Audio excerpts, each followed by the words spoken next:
Global markets opened to a bloodbath today as Donald Trump's tariff threats hit Canada and Mexico. Take a look at what he said. I love the people of Canada. I disagree with the leadership of Canada, and something's going to happen there. But if they want to play the game, I don't mind. We can play the game all they want. Mexico, we've had very good talks with them, and this is retaliatory. This is retaliatory to a certain extent. Millions of people flowed into our country through Mexico and Canada, and we're not going to allow that. They have to stop people from pouring in, and we have to stop fentanyl, and that includes China. Fentanyl has killed this year at least 200,000 people. It's pouring in from China through Mexico and Canada, and they've got to stop it. And if they don't stop it, the tariffs are going to get worse, a lot worse. Well, that's what Donald Trump said before he made a deal with Mexico. That's the breaking news that we are getting in right now, that both the American and the Mexican presidents have now agreed on a deal that tariffs on Mexico have been immediately paused for a month at least, as Mexico has promised to work on preventing illegal trafficking of fentanyl and weapons and supply at least 10,000 soldiers at the border with the United States of America. So that is the deal that has been made between the United States of America and Mexico as far as tariffs are concerned. But Canada so far still remains. Let's wait and watch what happens on that. Now let's talk about the markets and the effect that tariffs have had so far on them. Markets across the world, remember, including America's Dow Jones and S&P 500, Europe's FTSE and DAX, Japan's Nikkei and others all fell while the US dollar surged as investors rushed to assess how President Donald Trump's tariffs will affect the US, its biggest trading partners, and the rest of the countries. In fact, crypto market wasn't behind either. A whopping $500 billion was wiped out as Bitcoin, Ethereum and other cryptocurrencies fell sharply. Indian markets too felt the heat as fears of higher tariffs being imposed on the country loom large. The rupee fell to a record low against the USD, raising concerns about the kind of volatility that the economy would see in the days ahead. Although Indian manufacturing might benefit from China's tariffs, with companies moving away from it as the primary source, which is also known as the China Plus One strategy, the tariffs on Canada and Mexico have fueled fears of Indian crude oil import being affected. Donald Trump, of course, hasn't stopped. He has also threatened Europe with tariffs. So what is this tariff tussle really, and how will this impact the world? Clearly, the markets are getting affected right now. Let me welcome our guests and decode for you and understand this entire situation of the tariff tussles. On Global Mirror, I'm joined by Klisman Murati, founder and CEO of Pareto Economics. Pathikrit Payne, geopolitical analyst, joins us.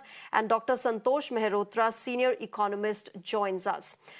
First to you, Klisman, help me understand how you're seeing this really. This, of course, has been looming large.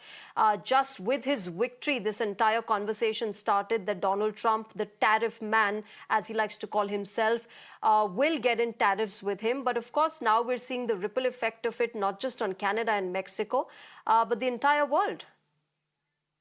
Country like the United States, any action, especially when it comes time to its trade policy, will have big ramifications across the world, which was shown in today's markets decline. But typically these are blips. The markets will regain momentum again in the following weeks, but it makes news when these things happen. So I suppose it's worth talking about it. Trump isn't someone that we don't understand what he's going to do.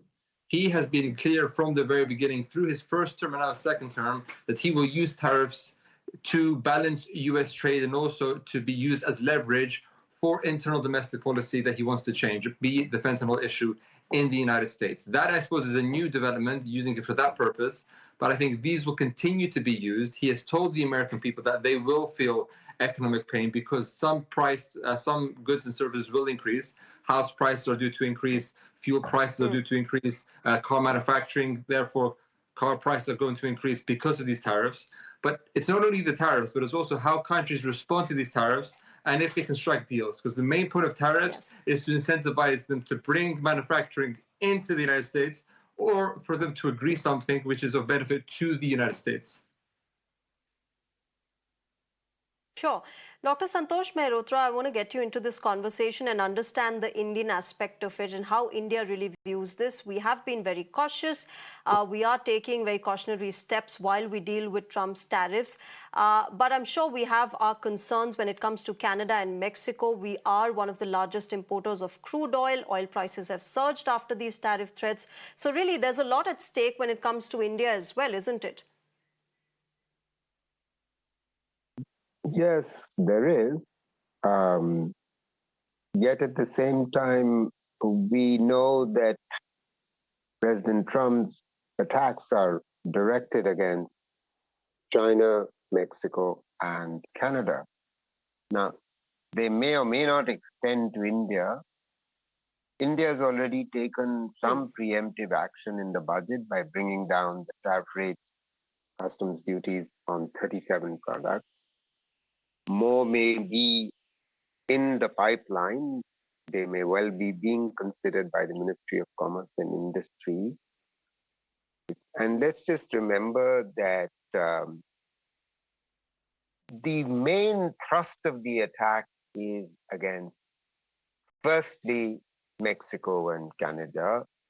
And that is, and notice that the rate of tariff that has been imposed is 25% versus 10% on China. And the reason for that is that China is using Mexico particularly as a stepping stone for entry into the market for products and services from that China sells.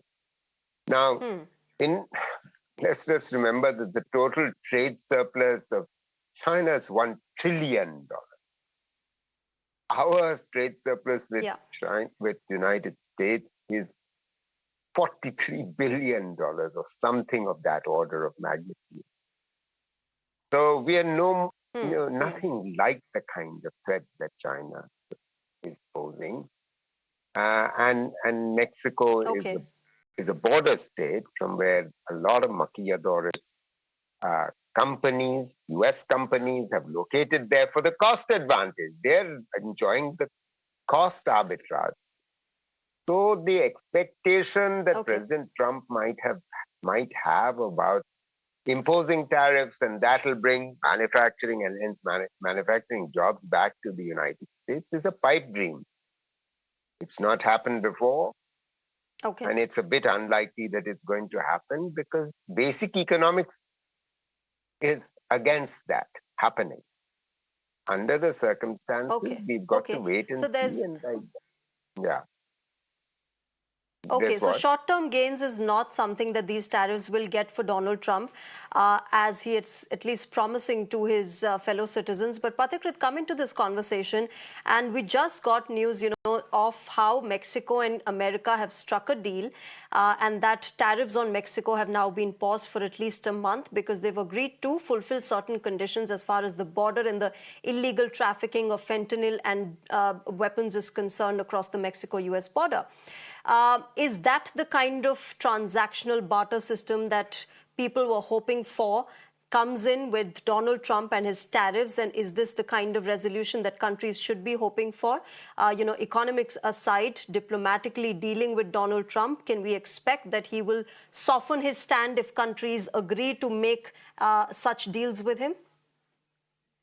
Well, sure. There's a huge difference between when the United States deal with a country like India vis-a-vis a country like Mexico. I think the primary problem for Trump has been, or American society has been, number one, the fentanyl or the drugs issue.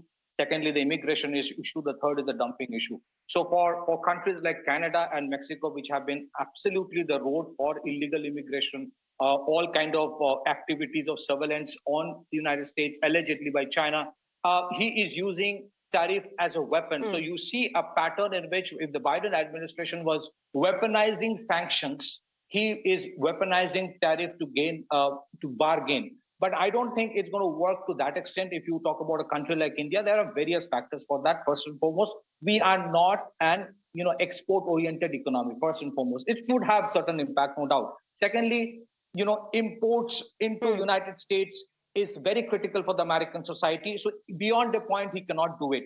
The biggest problem United States will face is this, Shreya. When they try to weaponize sanctions, freezing dollar in terms of foreign exchange reserve, countries started looking for alternate to dollar.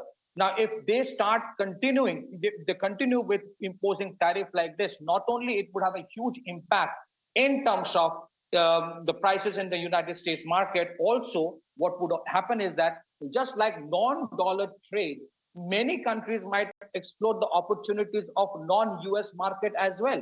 What is Trump missing? He Sure. comes in a package. There are certain areas where we would be accommodative. There are certain areas we have to negotiate. We did negotiate these things with United States in his first term as well. It's not for the first time. Let me tell you the negotiation. We bargained with United States that we are not going to give up on S-400, and as a trade-off, we agreed to completely reduce our import of oil from Iran. This time, he has to understand one thing. Just as it is a reality, countries do require the American market, it is also a reality that America also needs the rest of the world as for selling its products. The American strength comes from the strength of their economy, its corporates, whose proficiency depends on manufacturing in countries like China and in India and many other countries, not by manufacturing it in the United States. So in the short run, it would have benefit. In the short run, you would see that there will be a lot of talks by Trump, but eventually it's not just the other countries, it would be Trump himself who will be more than willing to negotiate, bargain, and get a deal which somehow he thinks that is good for United States. I think India, beyond the point, does not need to worry. I still believe that there will be correction in the value of rupee. It will come down to 90, which is fair enough, good enough, but we should not worry. It will help us to become more resilient on the other hand. Okay.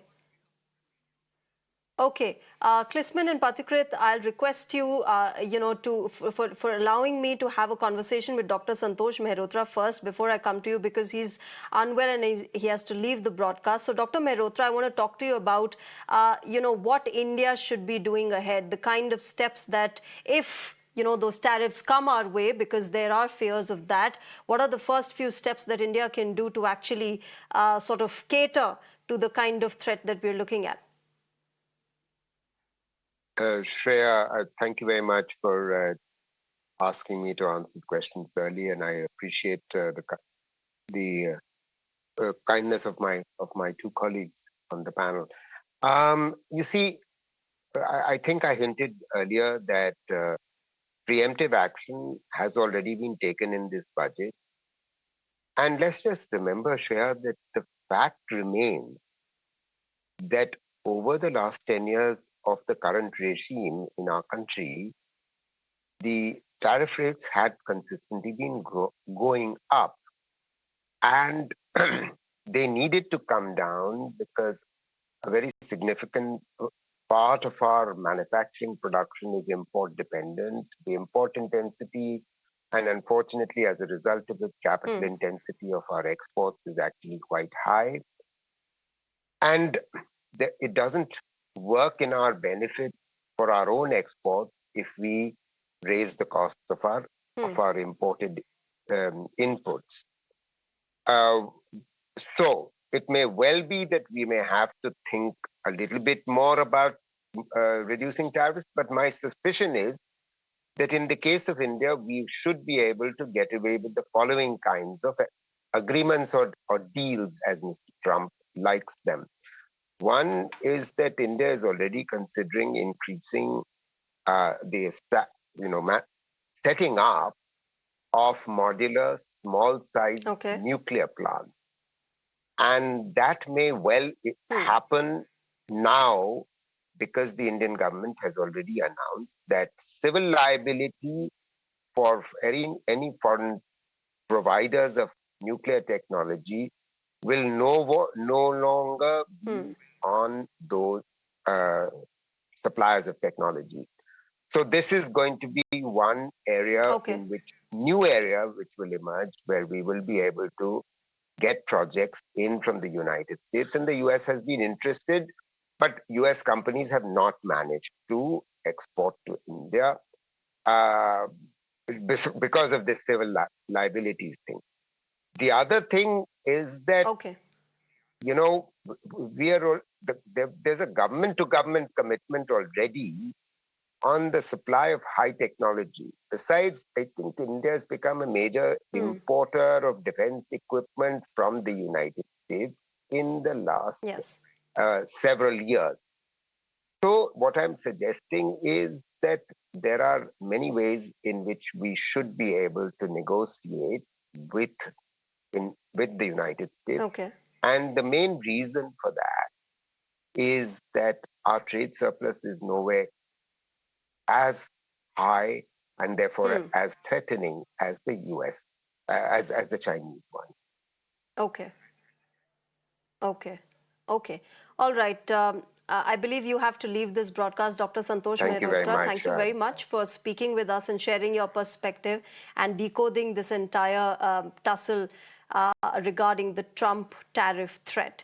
But Klisman, coming to you now, Pratikrit was mentioning, and this has been a talk since this tariff threat happened, that it's not just the other countries and the rest of the world that is dependent on America. America is also dependent on other countries. And, in these potential retaliatory tariffs that countries might be now putting on US, there are concerns of, say, farmers who saw something like that in Trump 1.0 as well, where the government had to spend billions to compensate because exports went down. There were sort of retaliatory tariffs that time as well. So it's not as if the American citizens will not be impacted. In fact, a lot of people say that inflation will go up and Americans will have to shell out more for their basic essentials. Well, there's naturally a fog of war when it comes time to these tariffs because it depends on how, as rightly you say, how countries respond to these tariffs. They could be like a Venezuela who say we won't respond, but then agree to exactly what the United States wanted. We can have a situation like Mexico where they agree last minute to pause the tariffs for a month. We can have a situation like Canada, which they want to boldly, go tit for tat. We'll see where that goes. But I think because the United States, it has a trade deficit, meaning it buys much more from the world than it sells, it's in a position of power because all these countries and all these companies that sell into the United States want to continue to do this. And also what's very important to realize is that it's not going to be government policy that decides whether these tariffs work. It's going to be what businesses decide to do as a result. So if a business sees itself in a position where it has to reduce prices so that its end consumer doesn't get hit with higher inflation, then it may need to do that.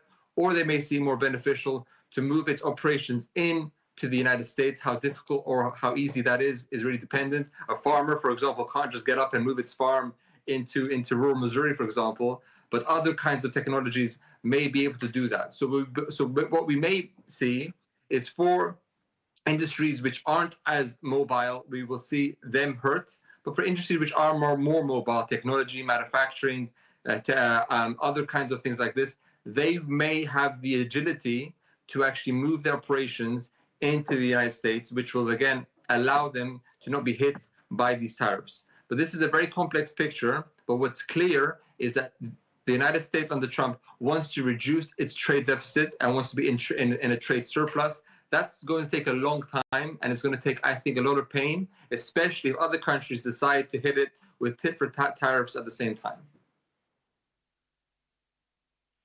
And therefore, Klisman, let me understand this from you then. Shouldn't this be a big concern? Therefore, you mentioned businesses and how they respond to this. Shouldn't this be a big concern then, how local businesses will perhaps, delay their decision making and therefore lead to slower economic growth because they will be very wary of the kind of private investments that lack of animal spirit, as we call it in the private investment, that will come to the fore and that will sort of impact the economic growth?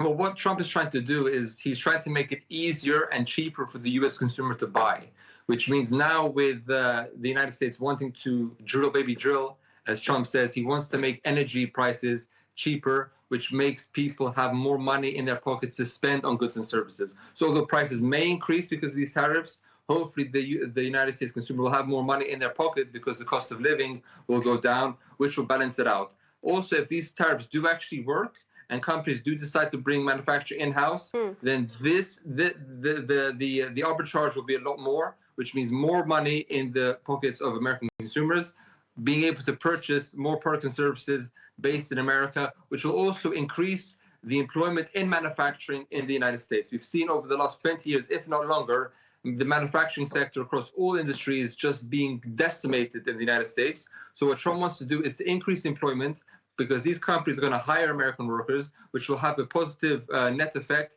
to the American economy. That's the plan, at least. Okay.